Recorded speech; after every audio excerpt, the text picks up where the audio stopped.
पुणे ठाण्यामध्ये 6 वर्षांपासून सातत्यानं गर्भपाताच्या रॅकेटचा मुख्य सूत्रधार डॉक्टर सुनील राजपूतचं नाव पुन्हा समोर आलंय।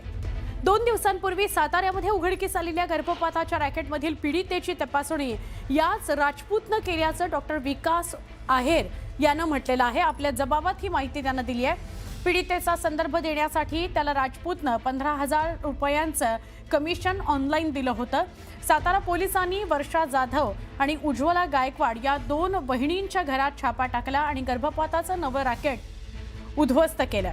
दोघा बहिणींकडे महिला रुग्ण पाठवणाऱ्या सिल्लोडच्या डॉक्टर आहेर यांच्याही मुसक्या आवळल्या।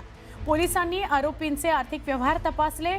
वर्षा आणि ज्योती यांच्यात गेल्या काही महिन्यांमध्ये सातत्यानं 10, 15, 30, 40 हजारांचे ऑनलाईन व्यवहार झालेले आहेत। यात राजपूत, वर्षा, ज्योती आणि इतरांमध्ये 90 हजारांपर्यंत ऑनलाईन ट्रान्झॅक्शन झालेलं आहे। जून 2023 मध्ये राजपूतला अटक झाल्यानंतर त्याच्यासोबत पूजा नावाची शासकीय परिचारिका देखील गजाआड गेलेली होती।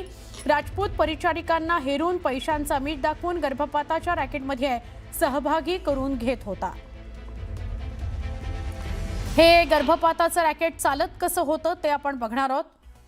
2 सख्या बहिणी आणि नर्सची एक टोळी तयार केली। रॅकेटसाठी आईच्या घराचा वापर केला। 70 ते 80 हजार रुपयांमध्ये गर्भपात केला जायचा, म्हणजे तसं पॅकेज दिलं जायचं। सिल्लोडचा डॉक्टर विकास आहेर मुख्य दुवा होता। तपासणीच्या नावानं महिलांना टोळीकडे पाठवलं जायचं। सख्या बहिणींकडून हा गर्भपात केला जायचा। ती म्हणजे सोनोग्राफी कुठंतरी होते, तिथून ते पेशंट इकडं पाठवता। त्याच्यानंतर ही ज्योती पवार वगैरे हे जिथं करायचं तिथं पेशंट वगैरे घेऊन येते। अशा पद्धतीचं हे सर्व रॅकेट चालतं।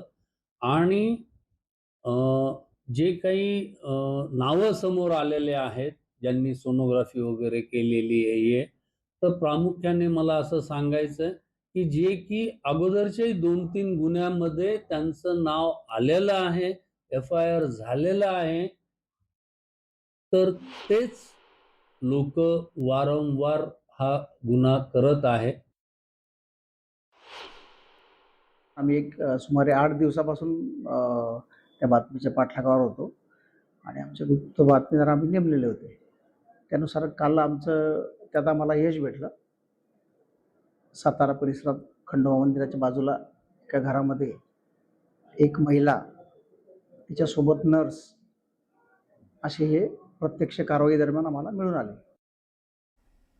आमचे प्रतिनिधी सहकारी अविनाश काडनट जे आपल्या सोबत आहेत त्यांच्याशी बोलूया। अविनाश, या गर्भपात प्रकरणाचं समूळ उच्चाटन झालंय असं म्हणायचं का? राजपूत पकडला गेलाय का? काय अपडेट आहे? सुवर्ण, अतिशय खरं तर हा धक्कादायक प्रकार आहे। काही पैशांसाठी स्त्रियांनी स्त्रीत्व विकल्याची धक्कादायक बाब ही समोर येते। ज्या स्त्रिया आहेत त्याच हे अवैध गर्भपात रॅकेट चालवत होत्या। खरं तर त्यांनी आपल्या आईच्या पडक्या घराचा देखील वापर या संपूर्ण प्रकारामध्ये केलाय आणि जो आहेर डॉक्टर सिल्लोडपर्यंत याचे धागेदोरे गेले। जो आहेर आहे तो पेशंट, जे रुग्ण आहेत, ज्या महिला आहेत, तो इथपर्यंत पाठवायचा आणि या ठिकाणी सातारा परिसरामध्ये येऊन जो मुख्य आरोपी आहे 6 ते 7 वर्षापासून जवळपास हे गर्भपात रॅकेट चालवतो, ज्याच्यावरती ठाणे, पुणे आणि मराठवाड्यात विविध तालुक्यांमध्ये, जिल्ह्यांमध्ये ज्याच्यावरती गुन्हे दाखल आहेत तो म्हणजे सुनील राजपूत। यामध्ये त्याची सक्रिय टोळी जी आहे ती सक्रिय असल्याचं आता निष्पन्न झालंय। कारण हाच सुनील राजपूत या ठिकाणी यायचा आणि ते गर्भपात करायचा। सुवर्ण, अतिशय धक्कादायक प्रकार यामधला समोर आहे तो म्हणजे जो सिल्लोडचा डॉक्टर आहेर आहे किंवा जी ज्योती पवार नावाची एक महिला आहे, जी आरोपी आहे, ती फरार आहे। तिला देखील पोलीस तिचा शोध घेत आहेत। ती देखील हे पेशंट्स, या महिला या ठिकाणी आणायच्या आणि त्यासाठी त्यांना 15 ते 20 हजार रुपये दिल्या जायचे।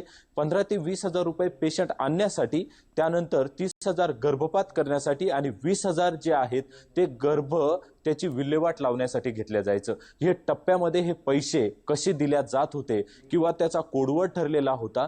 आणि या सुनील राजपूतला वाळूज पोलिसांनी संभाजीनगरमध्ये 2023 मध्ये अटक केली होती।